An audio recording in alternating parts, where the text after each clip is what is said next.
Okay, we are recording. Hi, Jimmy. Good afternoon. How are you?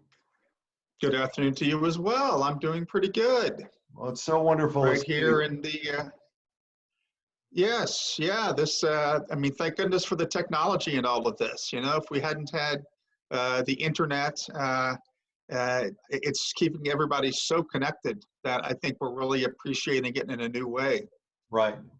I called us Zoomers, so we're baby Zoomers, no longer boomers. We're Zoomers. So it's great to do that, and I'm really thankful for the technology to be able to reach out to you and really talk to you because right now we're working with this pandemic. It's really impacting our community at the church, and it's really impacting us in a number of ways. And I would consider you to be a frontline worker because you're working with people in a number of areas, like you're on the phone with them and you're really with them in so many ways, in their hearts, in their spirits, and in their souls.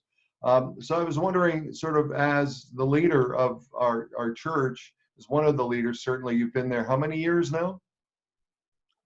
Almost 26.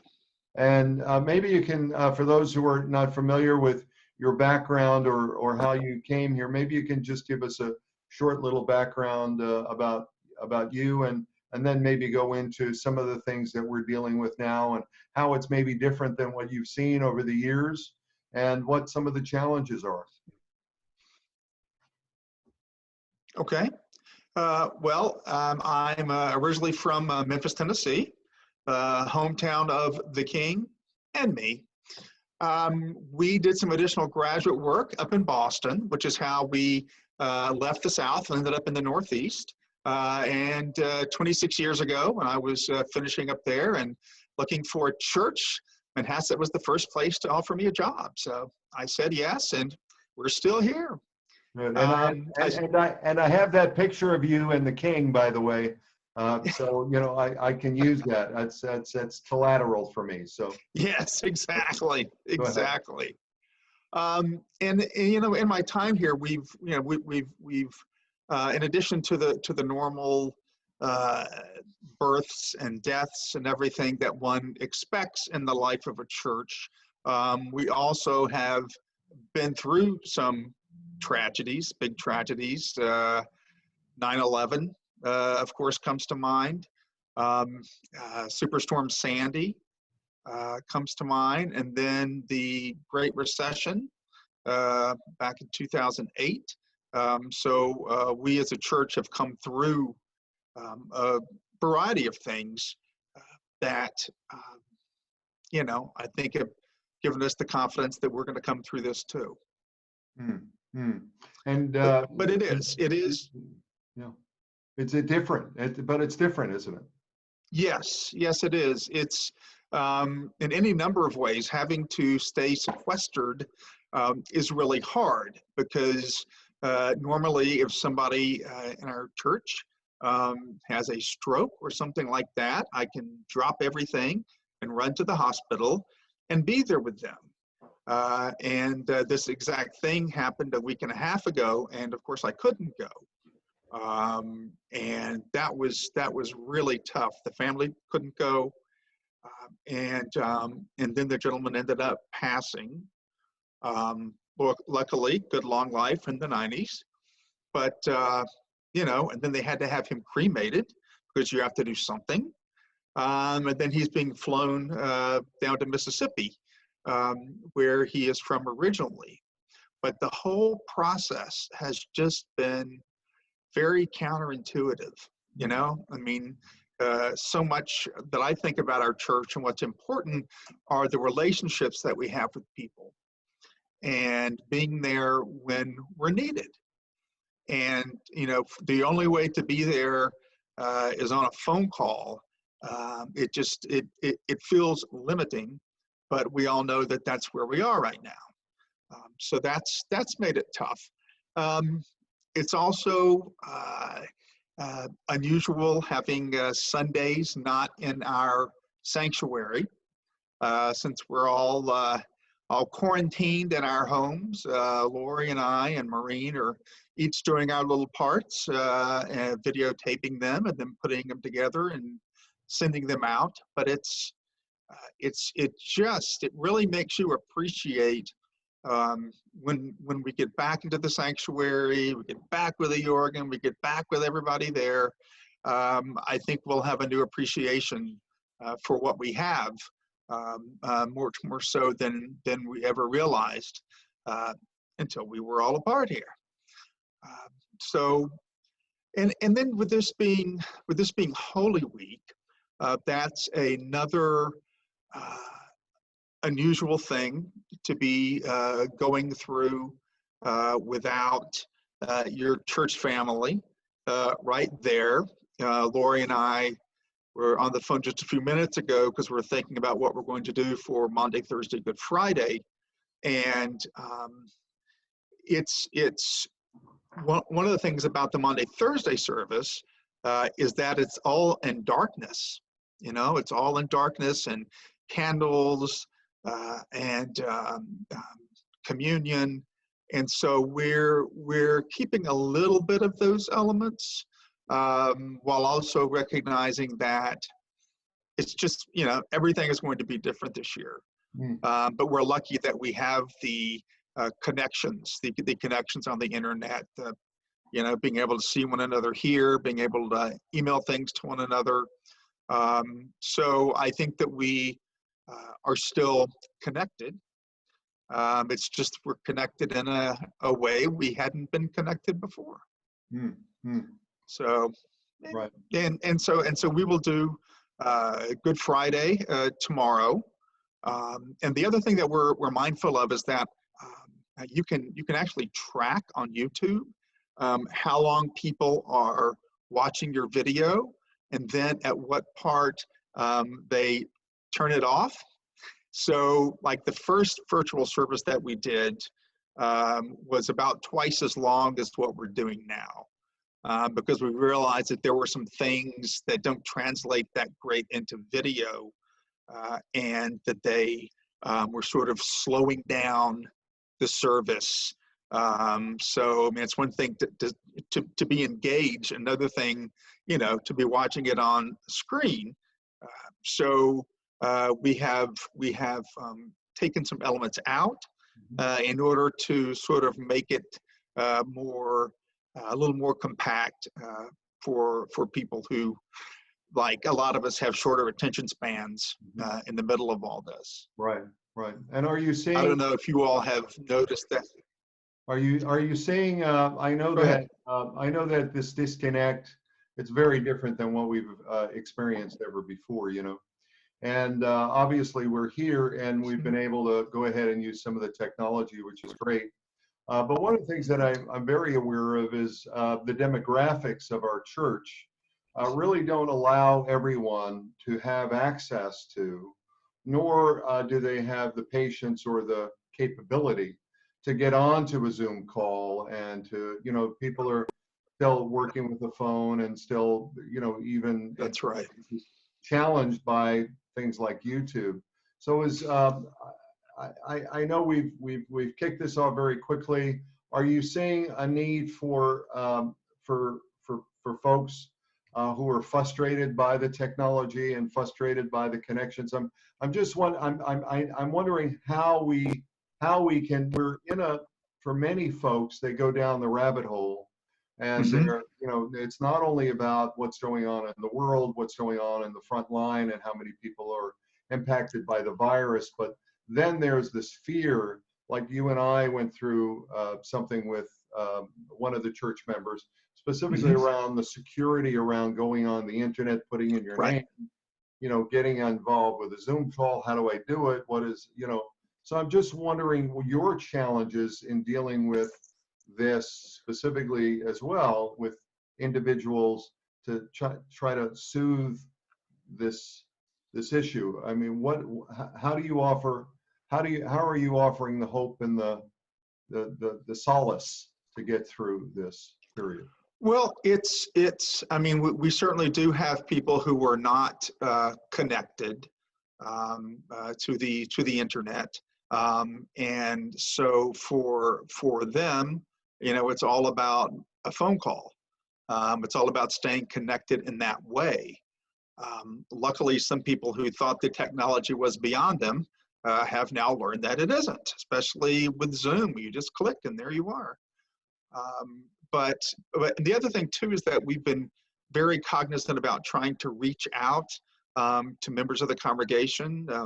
I've made phone calls, Lori has, Maureen Kessler has, to people just to be sure that everybody's okay. And, you know, in a one-on-one conversation, try to find out if there's something that they need or something that we can do to be helpful. But I think that personal connection is really important. I mean, so even if people have all of the technology, you know, we still want to have a phone call with them to just kind of touch base and see how they are. So, and in terms of the soothing and everything, you know, I think we all, as we've gone through these several weeks, probably found things that worked and didn't work for us. I think that there is a lot of fear out there. And I think that one of the things that I do is I limit my media intake. If I want to read something, I'll read it. Mostly I'll listen to things. And if I feel the need for a video, it's always there. You can tune into the channel.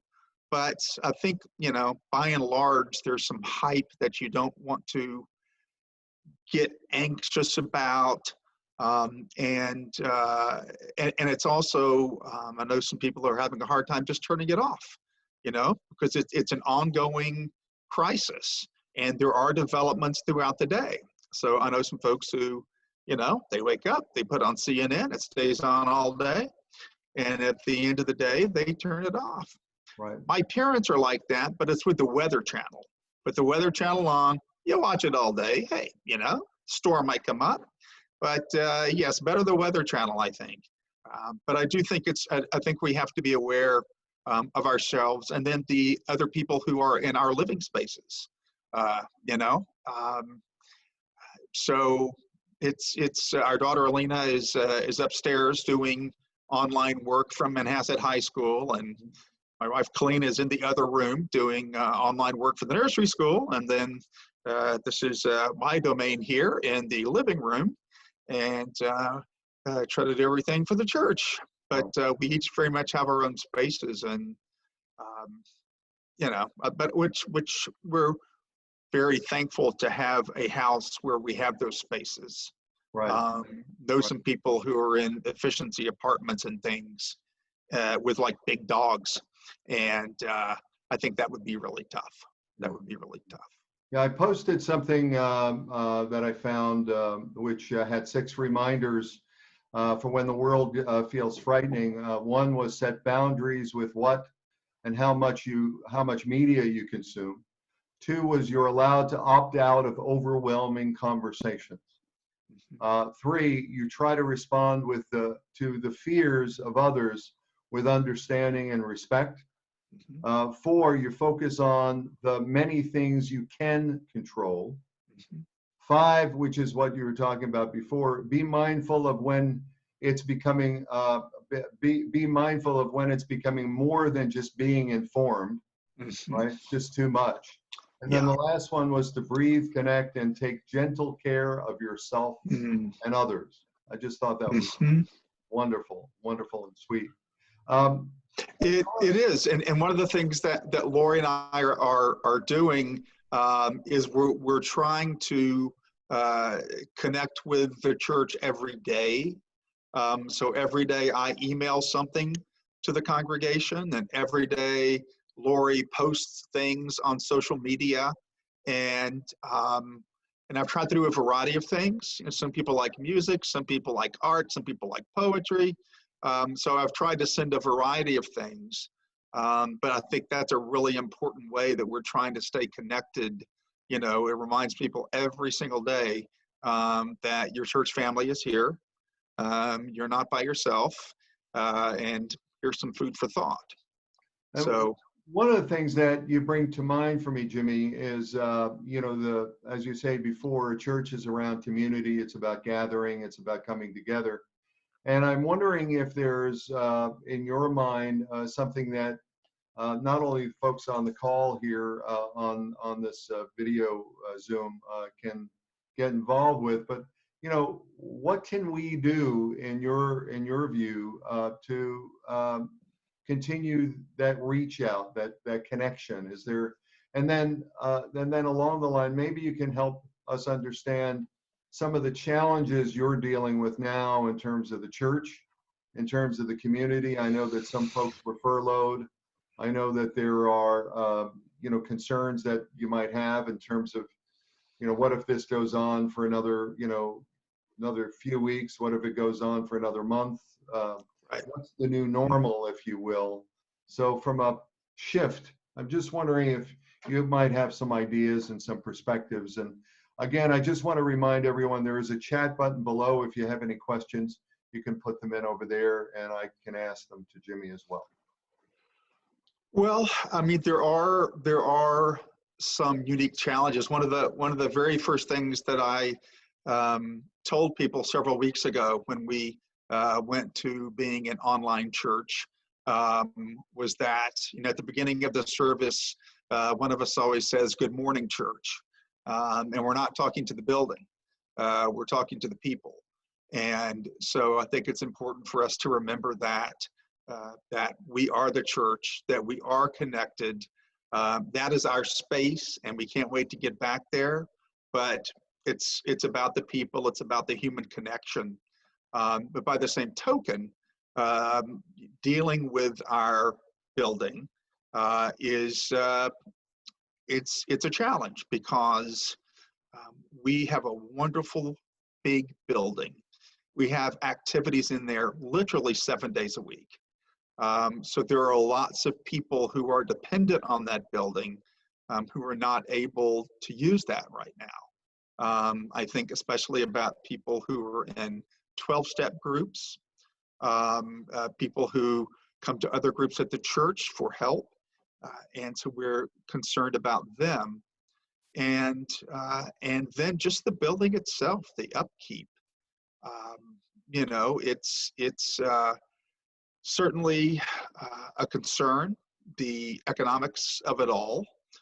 Of course, when the market crashed, days on end, it was very concerning for all of us, and especially living in a community where so many people are connected professionally with the financial system, with Wall Street, et cetera.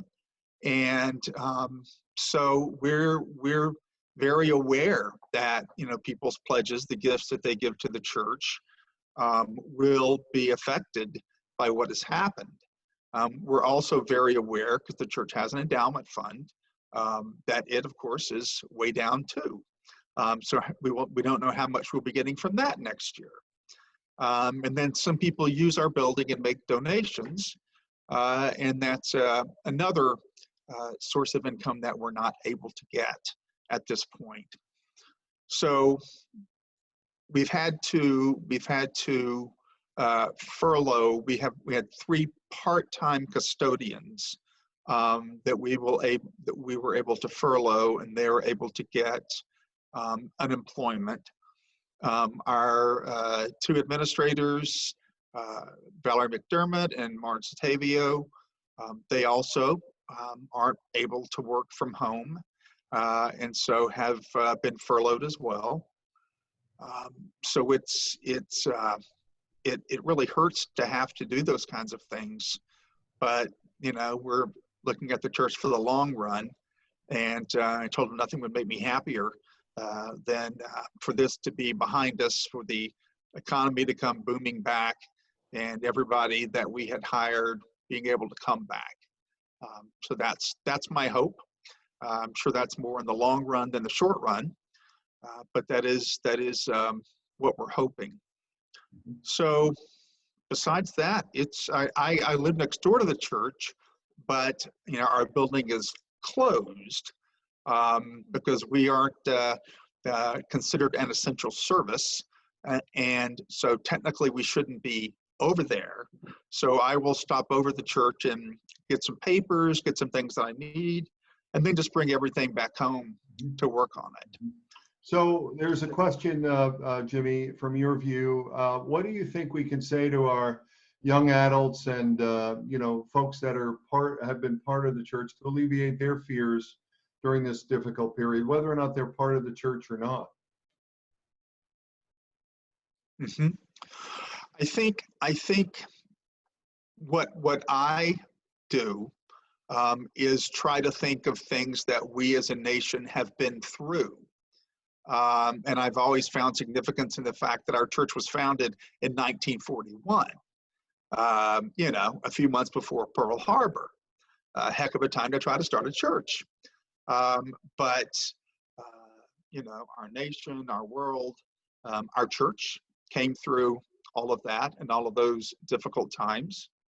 But I do think about younger people and wonder what kind of effect this is going to have on them.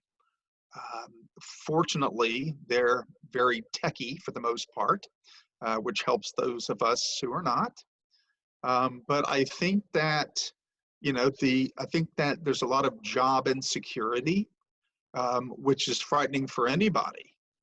So if you've signed a lease on an apartment, if you've put down money and bought a house, there are a lot of monetary commitments that may be very difficult to fulfill at this point.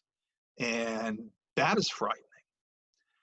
So, and then we have people who have some health issues, people of all ages, and for them, it is frightening, I think, on a whole new level, because not only were they dealing with this health issue, but it's been ramped up by something deadly out there that we can't even see. Right. So my heart goes out to them as well. But I'm wondering if, given what you're saying about the tech and given what, where we are right now, certainly for the next 30 days, I don't know whether or not we're going to get back to normal. And even, when I say normal, where socialization is going to be, the church certainly, we have to, if we do go back to church, will people come?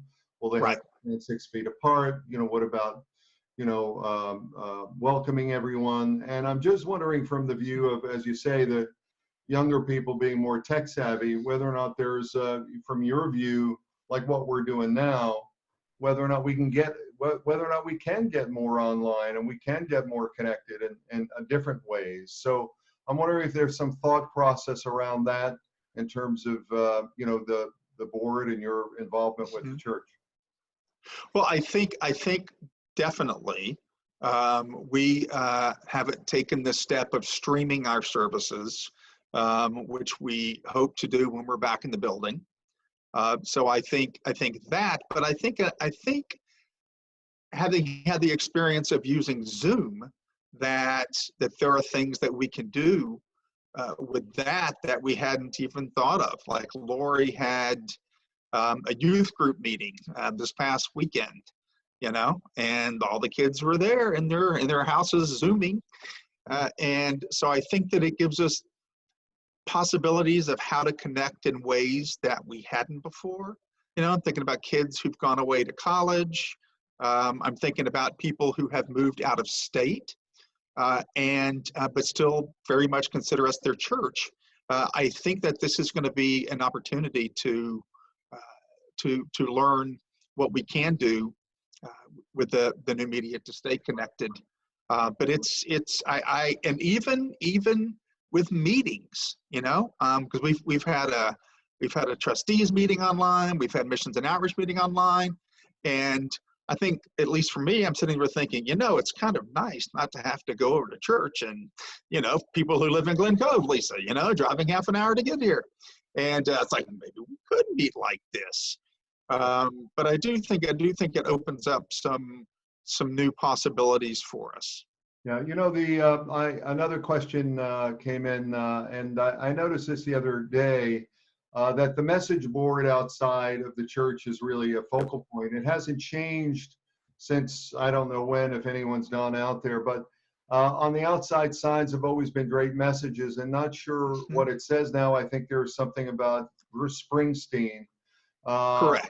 But what can we give, what can we do to give messages of hope and change, and change them once in a while so that people are aware of just sort of how to connect? And, Yes. we appreciate you doing that, and whoever does that, I know it's a chore, so. Well, and again, part of that was an issue about being in our building, because the trustees very much, want people to stay away from the building because they don't want to take a chance on anybody giving the virus to someone else. And so it has been an issue being able to redo the sign, because it's now been there for, gosh, probably a month or so. But we do have our 3 full-time custodians are coming back because of all the yard work, the gardening work around the church, as well as upkeep. So my hope is to have something new on the board before Easter Sunday. But it is something that we usually change every couple of weeks or so. And we'll get feedback from people in the community who, connected with it one way or another. So, the boss has been there for a month. That's probably enough for him. We'll move him off and put Dylan up there or somebody. I don't know, but no, we're definitely going to get it changed before Easter. Right. So I know we're just about out of time. We took about a half hour in terms of what we reserved, but it's an opportunity for anyone. If you do have a question, you can put it in the chat box, or otherwise maybe even raise your hand if you want to be on camera. And again, noting that you will be on camera as a part of the recording. So let's just ask any questions. Okay. All right, there is one question here, and let me put you up there. Okay, Lisa, please. First of all, just Jimmy, I think this is really great. It's a really different thing to talk to you. I think your daily messages, Lori's daily messages are fantastic, but this is really special. And it's really an amazing thing to hear, from your point of view, what's going on, but also just for us to be able to talk to you. And I'm so glad that, thank you, Keith, for discovering this. I myself have held, I can't tell you how many Zoom meetings now. So Jimmy, maybe there's a way that it can be a community, to bring the community together. And believe it or not, I'm not going to mention the person's name, but she's an older person, and we did a run through. I said, look, I want you on the Thursday Bible study. Please come join us. And she practiced and feels good about it. And now she's going to be with us on Thursday. So anyway, I think and maybe that's also what it takes. And Keith, maybe we need to deputize some people about getting people. It took me a half an hour, right? We were talking and setting it up, getting her on the call, making her feel comfortable. Maybe we need to deputize people so that they would feel comfortable with Zoom. Because Jimmy, I think it's so great to see you and to talk to you, instead of just a video. So just some thoughts. Yeah, and well, and I really want to do something with that. I got a Zoom account myself and have hosted one meeting, but part of my thought in doing that is that we would be able to stay connected. And you'll be doing the Bible study. Keith does some things as well, lots of well-being issues. But I'm just thinking, what are we, between, I don't know, 12 and 1, I'm going to be there. Anybody who wants to sign on and just chat, catch up on things, we can do that. So if anybody has an idea of a good way, good time to try and do that, let me know, because I think that's the next step in the evolution of our virtual church. Fantastic. And I think Lynn has a question as well, and Lynn, you're unmuted. Okay, thanks, guys. Again, I would like to also second Lisa's remarks that this is really very, it's one thing to read things in print, but another thing to hear a live voice, and yours Yes. especially, Jimmy, because you excel at tough times, or in Thank tough you. times, you truly do. I just want to share with some people a note I got from a friend of mine who lives in Lower Manhattan the other day. And she's lived in the city all her life. And she said how eerie it is in New York right now. And she says that she and her husband walk in the evenings as well. And she says that she's actually she's frightened because it's so empty. And she said, I've never felt this way before in the city.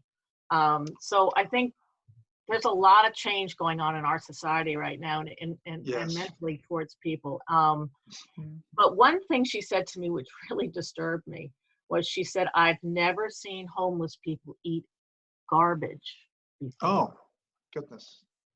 And that's really, that our humanity can be that fragile is just very upsetting.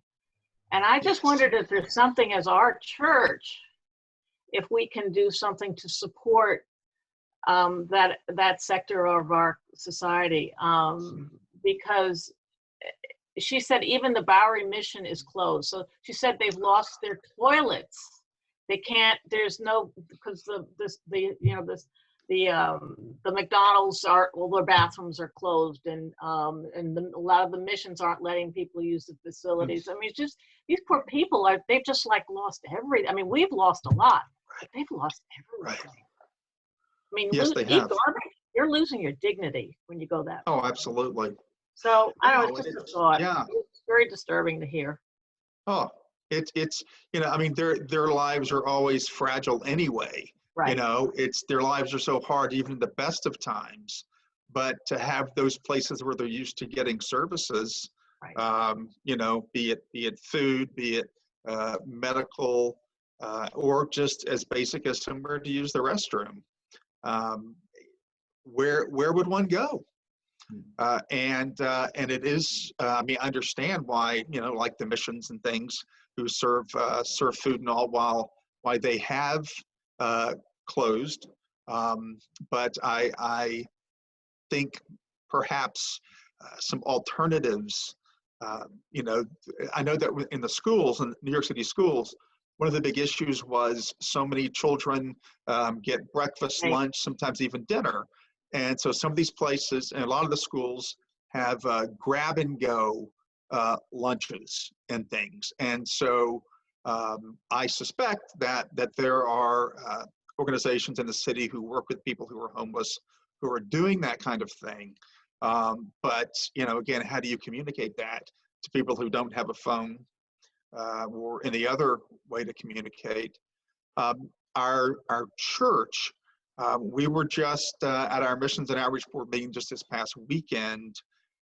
We were talking specifically about giving some additional support to Island Harvest and some other organizations that work with people who are hungry on Long Island. I know a guy who is homeless who calls me every now and then, and he said exactly what your friend did. He called me and said, all the places where I get food are closed.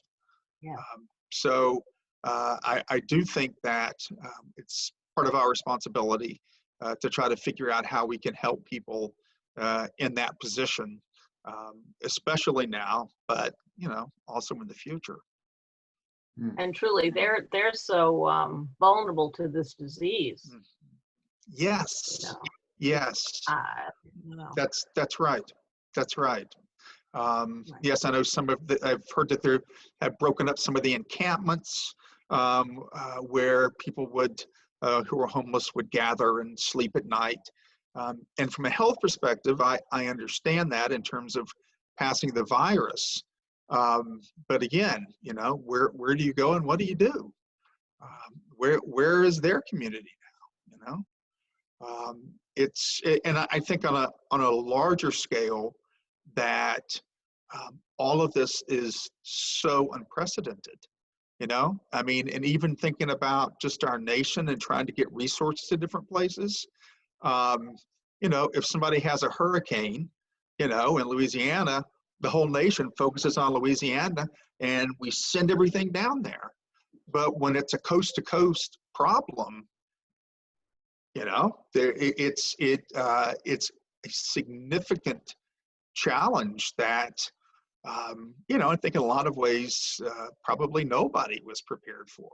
You know, I mean, every country around the world, regardless of what they might have envisioned, I don't think envisioned responding to something, you know, a pandemic that's hitting industrialized nations, developing nations.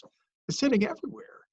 And so I think that when this is over, that we're going to have to think about what will we do differently next time, because there's no doubt that we've learned so much that we never thought of going through this. But yeah, but like, you know, I mean, and it's interesting, there was a tornado in Nashville really a few days before this whole thing started. And it was front and center, as it should be. You know, people are volunteering to help, people are giving money. And yeah, and then this happens, and that's, you know, it's the last we heard of it. It's back page. But, say again? It's on the back page.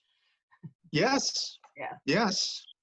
But I think it's a really good question, and I think that our Board of Missions and Outreach will continue to try to figure out ways to help. I know that Adventures in Learning down in the Spinney Hill community have been giving out food cards as well as food commodities of food to try to help out people in the community there because those kids are not in school now, and you know, there are some poverty issues and some hunger issues.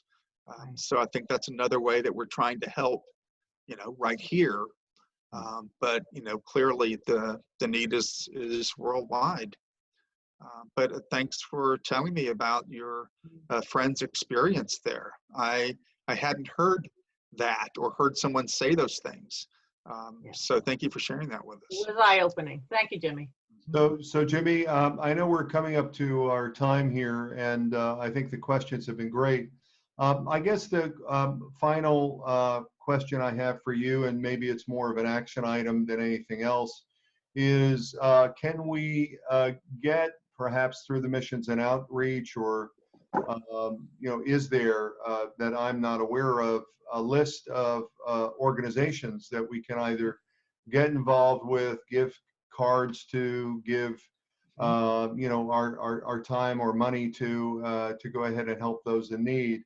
I know that you know, there are different food organizations and that we can possibly get. So I'm just wondering, is there a resource list that we can possibly look to? And you know, there are folks on the call certainly, and there are folks that you're aware of, and maybe we can get those posted and announced. Yeah, no, that's an excellent point. And we have in times past, after the tsunami, you know, give the Red Cross, you can give to X, Y, and Z. But we will pull something together and send it out to the congregation, get it on the website, those kinds of things. But it is so limiting when basically you can write a check, but that's about it, because you're not even supposed to show up to do something. Right. And so I think that, and I don't even know what's happening with the blood supply. You know, I mean, who's donating blood right now? So yes, so our church will, Missions and Outreach, we will pull together a list of organizations that seem to be doing good work, and put that out to everybody. Right. Good idea. Good. So I think we're at the end of our time here. Do you want to leave the recording on that note, or are there any final words that you might want to give for folks as we sign off here? I guess I just want to remind everybody the same way I try to remind myself, you know, to be gentle with yourself, because I think we are stressed and hurting in ways that we're not even aware of. So be gentle with yourself, be kind with yourself and those you live with. And besides that, just, don't forget there's going to be a life on the other side of this. We don't know how long it will be until we get there, but I think we all believe that we are going to get there. So just know that there is light at the end of the tunnel, and a time when we're all going to be back together again. Well, these are certainly character building times, as they say. During times of crisis, times of crisis can build character. And thank you, Jimmy, for your leadership and for your insight in terms of what's going on with the church. And thank everyone else for being a part of this. Again, we will post this up on the YouTube channel as well as the Center for Wellbeing channel. And I just want to thank you again and everyone else that participated.